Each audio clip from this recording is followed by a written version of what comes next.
আইপিএলের এবারের আসরের নিলামের রেকর্ড 9,20,00,000-এ মুস্তাফিজকে দলে নেয় কলকাতা নাইট রাইডার্স।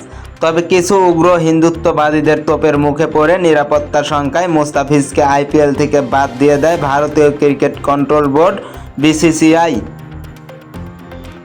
নিরাপত্তা শঙ্কার কারণেই সবশেষ টি-20 বিশ্বকাপ খেলতে ভারতে যায়নি বাংলাদেশ। টাইগাররা চেয়েছিল পাকিস্তানের মতো নিরপেক্ষ ভেন্যু শ্রীলঙ্কায় গিয়ে বিশ্বকাপের ম্যাচগুলো খেলতে, কিন্তু তাতে রাজি হয়নি আন্তর্জাতিক ক্রিকেট কাউন্সিল আইসিসি। বরং বাংলাদেশের পরিবর্তে বিশ্বকাপে স্কটল্যান্ডকে সুযোগ করে দেয় আইসিসি। মুস্তাফিজ ইস্যুতে টি-20 বিশ্বকাপ খেলতে ভারতে না যাওয়ায় বিসিসিআইয়ের সঙ্গে সম্পর্কের টানাপোড়েন শুরু হয়, যা এখনও চলছে। মুস্তাফিজ ইস্যুতে বাংলাদেশে আইপিএল সম্প্রচার বন্ধ রয়েছে। তবে প্রতিবেশী দেশ এবং ক্রিকেটের পরাশক্তি ভারতীয় ক্রিকেট বোর্ডের সঙ্গে সম্পর্ক স্বাভাবিক করতে উদ্যোগ নিয়েছে বাংলাদেশ ক্রিকেট বোর্ড বিসিবি।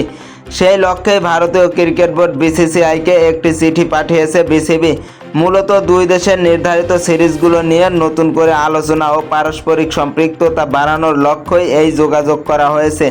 শনিবারে বোর্ড সভা শেষে ভারতীয় ক্রিকেট বোর্ড বিসিসিআইকে চিঠি পাঠানোর ব্যাপারে ব্যাখ্যা দেন বিসিবি ক্রিকেট অপারেশনস কমিটির চেয়ারম্যান নাজমুল আবেদিন ফাহিম। এ ব্যাপারে বিসিবির ক্রিকেট পরিচালনা বিভাগের প্রধান নাজমুল আবেদিন জানান, আগামী সেপ্টেম্বরে বাংলাদেশে আসার কথা ভারতীয় দলের। গত বছর বাংলাদেশের নারীর দলের ভারতে যাওয়ার কথা ছিল, যেটা বাতিল হয়ে যায়। সেটির পুনর্নির্ধারণ দেখতে চাই আমরা। বিসিসিআইকে যে চিঠি পাঠানো হয়েছে সেখানে মূল প্রসঙ্গ ছিল এটিই।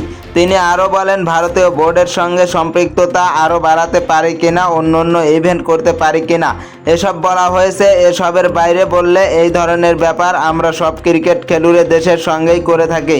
আমরা ফলাফল পাওয়ার আশা করছি, তাদের কাছ থেকে দ্রুতই জানতে পারবো বলে আশা রাখছি। তিনি স্বীকার করেন, বিশ্বকাপকে ঘিরে দুই বোর্ডের সম্পর্ক কিছুটা অবনতি হয়েছিল। আমরা আশা করছি ওরা আমাদেরকে নারী দলকে হোস্ট করবে অদূর ভবিষ্যতে। আমরা জানি যে বিশ্বকাপ ঘিরে ওদের সঙ্গে সম্পর্ক কিছুটা অবনতি হয়েছে, তো অবশ্যই আশা করছি আবার আমরা এই সম্পর্ক পুনরুজ্জীবিত করব এবং ওদের সঙ্গে সেসব প্রোগ্রামের মধ্য দিয়ে আবার একটা ভালো অবস্থান তৈরি হবে। সূচি অনুযায়ী আগামী 28শে আগস্ট বাংলাদেশ সফরে আসার কথা ভারতীয় দলের।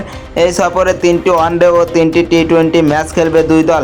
ওয়ানডে সিরিজ শুরু হওয়ার কথা 1 সেপ্টেম্বর এবং টি-20 সিরিজ শুরু হবে 9 সেপ্টেম্বর।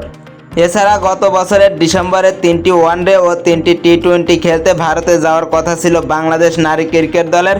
সেই সিরিজটি স্থগিত হয়ে যায়। বিসিবি আশা করছে নতুন করে আলোচনার মাধ্যমে সিরিজটি পুনরায় আয়োজন করা সম্ভব।